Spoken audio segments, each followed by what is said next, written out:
the Indiana Fever beat the Dallas Wings 102-83. This was a highly anticipated game because it was going to be the first time that Caitlin Clark and Paige Bueckers would be going up against one another in the WNBA.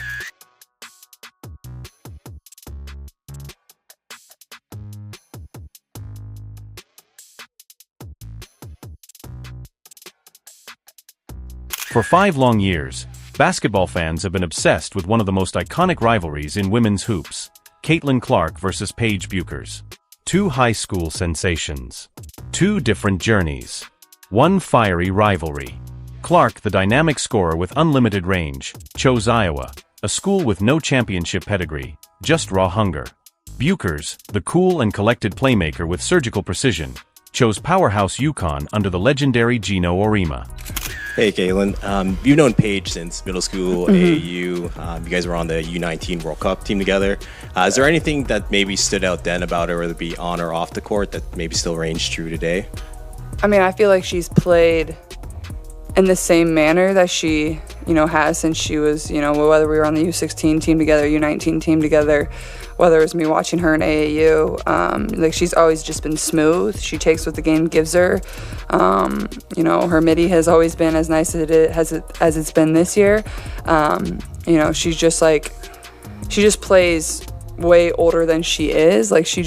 She's confident, she's smooth, she just does everything at a high level, can score from all 3 levels.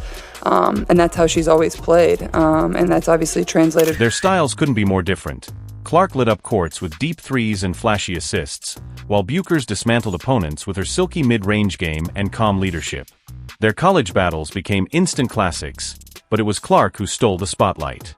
She dropped 41 in an NCAA tournament showdown and knocked Bueckers' UConn out of March Madness, going 2-1 in their college matchups. Talking to our player development coach yesterday, and he was just sent me a few things of even Steph going through a slump. I think he was 27 for his last 70 or something like that. The best in the world go through it, and I think that's where you can find your confidence. And I think the thing I always fall back on is I know how hard I've worked, so this isn't something that's going to last, and the best players in the world go through this. So I feel like I'm getting good shots, and I think that's why it's frustrating, because those are the shots that I make. Despite her dominance, critics, including Auriemma himself, were skeptical. He questioned Clark's shot selection and openly doubted if her wild style would survive the structured physical world of the WNBA. Fast forward to the pros, July 2025. The Indiana Fever host the Dallas Wings. The world watches as these 2 generational talents face off for the first time as professionals. This isn't just a game. This is legacy. This is history. And Caitlin Clark didn't just show up, she broke records. Again. And Diana said it best. This kid's in for a rude awakening. And they all jumped over her, but they didn't read the whole thing that she said. But nobody's printing. Diana Taurasi was right. This kid's on the wrong team. She's got the wrong skill set to handle the physicality of that league. And she's a rookie. And if you're a WNBA player, if you're any kind of player, you're going to say, I'm going to make a statement. For the second time in her WNBA rookie season, Clark achieved something no other rookie in league history has done. But what makes this story even more electrifying is what came before it. The storm brewing in Indiana. The Fever were reeling. They had just been embarrassed by the LA Sparks and the expansion team Golden State Valkyries, games they were expected to win. Internally, things were falling apart.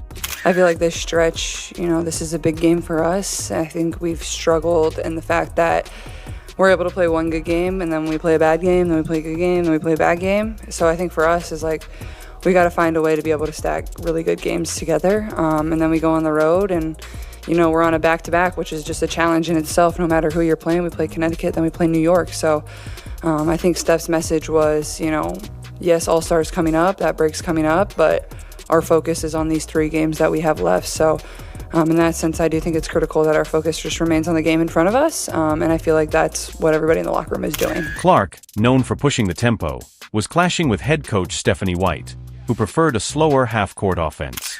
The clash in styles became a full-blown philosophical war. Clark wanted to run. White wanted to control.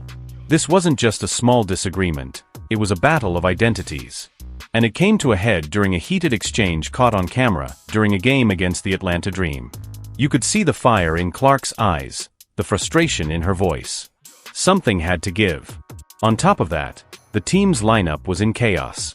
You know, it can be frustrating when your shot isn't going in the way that you want it to, but then like I look at the box and it's like I'm really 4 shots away from having a really good game, a really good shooting game. So that's where you find your confidence, and I know those are shots that I can make, and I'm never going to stop shooting. So, I mean, until I break out of it, I'm just going to keep launching, and that's all I know, and I'm still confident in everything that I can do. Clark was just returning from injury.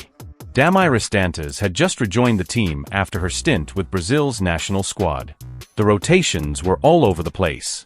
The offense was disjointed. Fast breaks were non-existent. Possessions ended in bricks and turnovers. Fans were losing hope.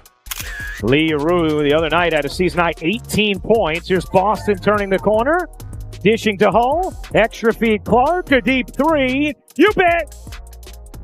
And he actually brought up stats from a shooting slump Steph Curry went through. She said that made her feel a lot better. That pass will as well. Right on the money to Mitchell. Cunningham attacked the closeout. Clark, the rejection of Quinterly. Clark, the flick ahead. Oh, beautifully done. Touchdown fever. Analysts started to wonder if Clark was just a college wonder, not built for the pros. Her shot was cold. The rhythm was gone. And yet, in interviews, she stayed defiant. "I'll never stop shooting," she said, comparing her rough patch to Steph Curry's legendary cold spells. Then came the Fever's gritty win against Atlanta. A much-needed victory, yes, but the tensions didn't disappear. Here's Clark, being hawked by Isaiah James. Clark, sidestepping 3, is good! Clark, backing down Quinterly. 6 to shoot, fading away, and dropping it in. Beautiful. Here's Clark off the screen, through the lane, feeds Howard. Another assist for Clark. That's 13, as Howard is up to 18 points. The deeper issues, the stylistic clash, the chemistry problems, were just buried under the scoreboard. The fuse was still lit. So when Clark stepped onto the court against Bueckers and the Wings, the stakes were sky high. Clark needed to prove she could shine in the WNBA under pressure. The rivalry needed a new chapter. And she delivered. The lights were bright. And he actually brought up stats from a shooting slump Steph Curry went through. She said that made her feel a lot better. That pass will as well. Right on the money to Mitchell. A tenacious start from Caitlin Clark. Here's Agumbawale. Off on a 3. Long rebound. Mitchell. You're not going to catch her. Kelsey Mitchell in for 2. They elevate each other because of how hard they compete. Nice look. Aaliyah Boston with a gorgeous dime to Kelsey Mitchell. The crowd was loud. National TV cameras were rolling. And Clark wrote her name in the record books, again. Her play was electric, her leadership undeniable. She silenced doubters. She didn't just match Bueckers, she elevated the entire game. This was the moment every fan had been waiting for since their high school days. And Clark, the lightning rod of women's basketball, didn't flinch. If you're passionate about real basketball talk, subscribe to the channel, hit that like button, leave a comment, and share with fellow fans, because your support keeps the game alive.